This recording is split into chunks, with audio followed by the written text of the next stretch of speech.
Hello दोस्तों, स्वागत है आप सभी का स्मार्ट बैंकर चैनल पर। आज की इस वीडियो में हम लोग बात करेंगे क्वांट की स्ट्रेटजी के बारे में कि किस तरीके से आप लोग क्वांट को फॉलो करो, क्वांट को किस स्ट्रेटजी को आप लोग फॉलो करो जिससे कि आप एसबीआई क्लर्क में मैक्सिमम मार्क्स स्कोर कर सको। मैक्सिमम से मेरा मतलब है 30+, ठीक है ना।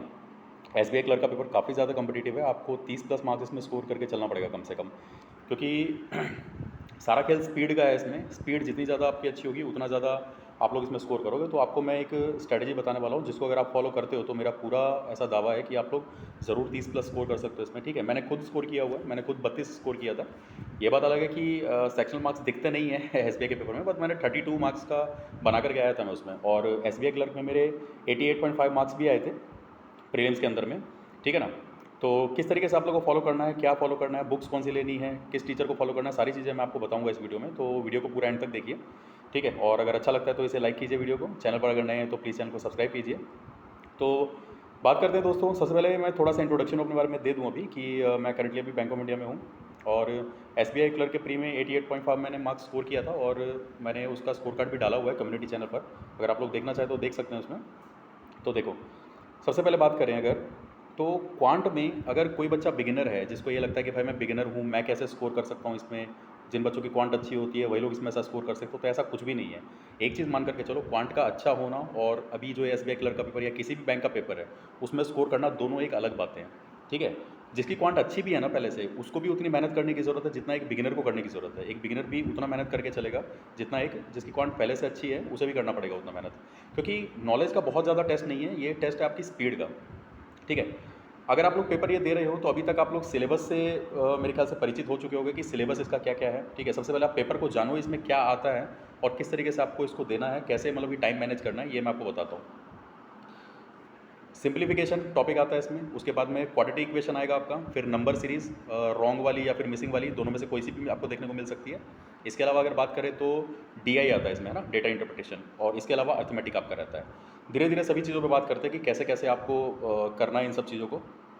देखो, सिंप्लीफिकेशन जहाँ तक आता है, सिंप्लीफिकेशन के सवाल बहुत ही ज़्यादा इजी देखने को मिलेंगे आपको, मतलब सेकंडों में आप इनके सवाल कर लोगे, ठीक है। 10-15 इतने सेकंड में आप इनके सवाल सारे कर लोगे, सॉरी सारे नहीं, मतलब एक एक सवाल आपका 10-15 सेकंड के अंदर हो जाएगा।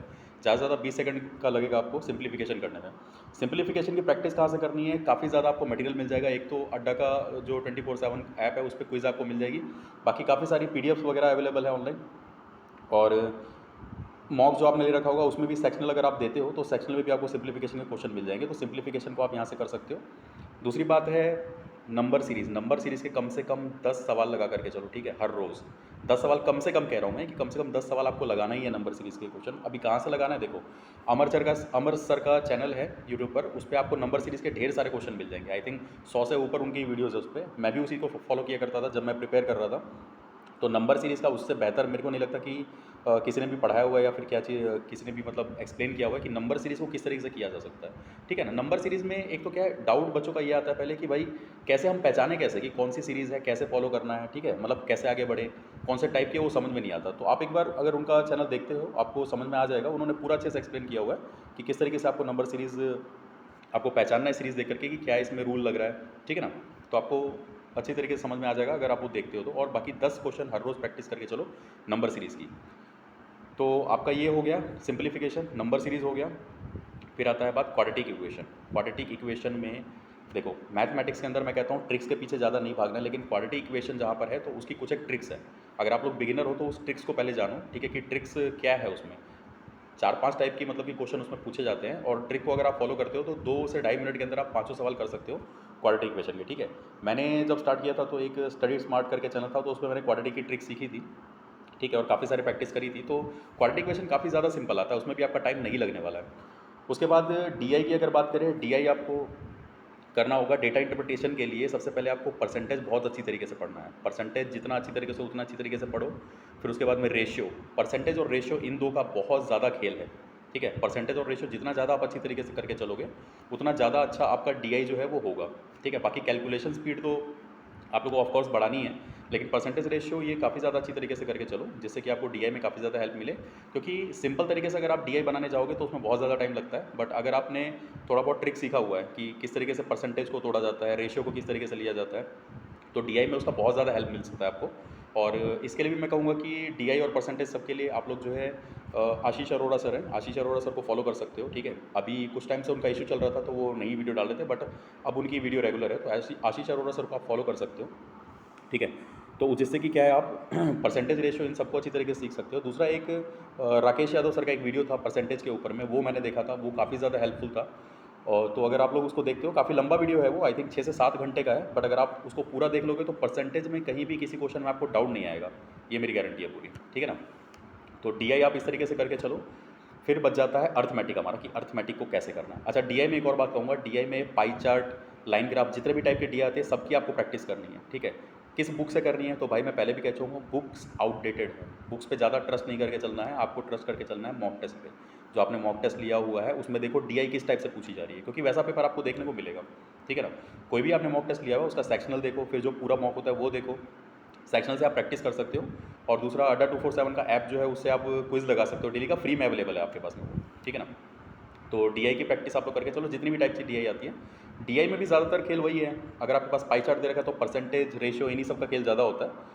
तो डीआई को इतनी अच्छी तरीके से करके चलो कि एग्जाम में जब आए तो आपको ये ना सोचना पड़े कि भाई इसमें कौन सा मेथड लग रहा है, ठीक है।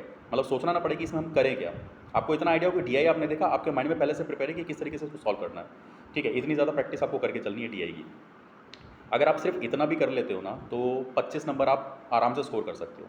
लेकिन 25 नंबर तो हमें नहीं स्कोर करने ना, हमें तो 30 से ज़्यादा स्कोर करने हैं। तो बात करते हैं अर्थमेटिक, भी आपको थोड़ा बहुत करके चलना पड़ेगा 30 प्लस स्कोर करने के लिए। तो अर्थमेटिक में क्या क्या करना है वो मैं बताता हूँ। परसेंटेज रेशियो तो मैं बोल ही चुका हूँ पहले, उसके अलावा पार्टनरशिप एक बहुत अच्छा टॉपिक है और बहुत आसान टॉपिक है, इसको करके चलो। पार्टनरशिप के लिए भी आप, जैसे मैंने बताया, आशीष अरोड़ा सर की क्लास है वो देख सकते हो, ठीक है। काफ़ी अच्छे से उन्होंने एक्सप्लेन किया है। इवन जब मैं प्रिपेयर कर रहा था तो क्या है, 2-3 टीचरों का मैं देखा करता था वीडियो, जिसमें कि क्या है, आपको हर एक टीचर से कुछ ना कुछ सीखने को मिल जाता है। तो आशीष अरोड़ा सर का ऐसा था कि पार्टनरशिप के हो जाए क्वेश्चन, या फिर एज बेस्ड प्रॉब्लम्स आ जाए, ठीक है। और बाकी मतलब कि कुछ भी मतलब सवाल हो, प्रॉफिट एंड लॉस का हो जाए, तो आपको काफ़ी ज़्यादा एक थोड़ा सा अंडरस्टैंडिंग मिलती है, एक ईजी वे मिलता है उसको करने का क्वेश्चन को, ठीक है। और एक मैं बात कहना चाहूँगा कि भाई ज़्यादा शॉर्ट ट्रिक के पीछे नहीं भागना है अर्थमेटिक के अंदर में, ठीक है ना। अर्थमेटिक के अंदर में आपको कॉन्सेप्ट पर ज़्यादा फोकस करना है, क्योंकि शॉर्ट ट्रिक आप एग्जाम में इतना टाइम ही नहीं होता कि आपको शॉर्ट ट्रिक ध्यान आएगी, इसलिए कॉन्सेप्ट के पीछे भागो, शॉर्टकट के पीछे मत भागो, ठीक है। शॉर्टकट जो भी आपको कोई टीचर अगर मान लो ऐसा पढ़ा रहा है कि जो शॉर्ट ट्रिक दिखा रहा है, अरे भाई एग्ज़ाम में एक बात बताओ, एग्ज़ाम में इतना टाइम होगा कि आपको शॉर्ट ट्रिक ध्यान आ जाए एकदम से? नहीं होगा ना, इसलिए कॉन्सेप्ट पर ज़्यादा से ज़्यादा ध्यान दो, ठीक है। तो अर्थमेटिक में आपको क्या क्या करके चलना है, परसेंटेज रेशियो ये तो आप करोगे ही, क्योंकि आपको डीआई में भी हेल्प करेगा। दूसरा आपको पार्टनरशिप करके चलना है। तीसरा आपको प्रॉफिट एंड लॉस करके चलना है, ठीक है, छोड़ना नहीं है इसको। फिर सिंपल और कंपाउंड इंटरेस्ट, ये आपको करके जाना है। टाइम एंड वर्क, ठीक है, टाइम एंड वर्क के भी आपको सिंपल क्वेश्चन देखने को मिलेंगे एग्जाम में। इतना मेरे ख्याल से अगर आप कर लेते हो, सिर्फ इतना ही, तो आप, मैं कह सकता हूँ कि आप 30 से ज़्यादा नंबर स्कोर कर सकते हो प्रीलिम्स के अंदर में, एसबीआई क्लर्क में। और इतना करोगे तो आपको मेंस में भी काम आएगा, ठीक है। और एक बात ध्यान रखना कि अभी से मेंस की ज़्यादा डीआई लगाने की कोशिश मत करो, प्रीलिम्स से पहले पास में प्रीलिम्स पे थोड़ा फोकस करो, ठीक है। क्योंकि प्रीलिम्स में स्पीड का खेल है, स्पीड बहुत ज़्यादा आपकी मैटर करती है कि भाई झट से हमने क्वेश्चन देखा और हमारे दिमाग में स्ट्राइक करना चाहिए कि किस तरीके से हम इसको बनाएं। तो इतना अगर आप लोग कर लेते हो और प्रैक्टिस करके चलते हो मॉक्स में, तो आई एम श्योर कि आप लोग 30 से ज़्यादा मार्क्स इसमें स्कोर कर सकते हो। मैं भी इस स्ट्रेटजी को फॉलो करके चला था और 32 नंबर का मैंने स्कोर किया था इसमें।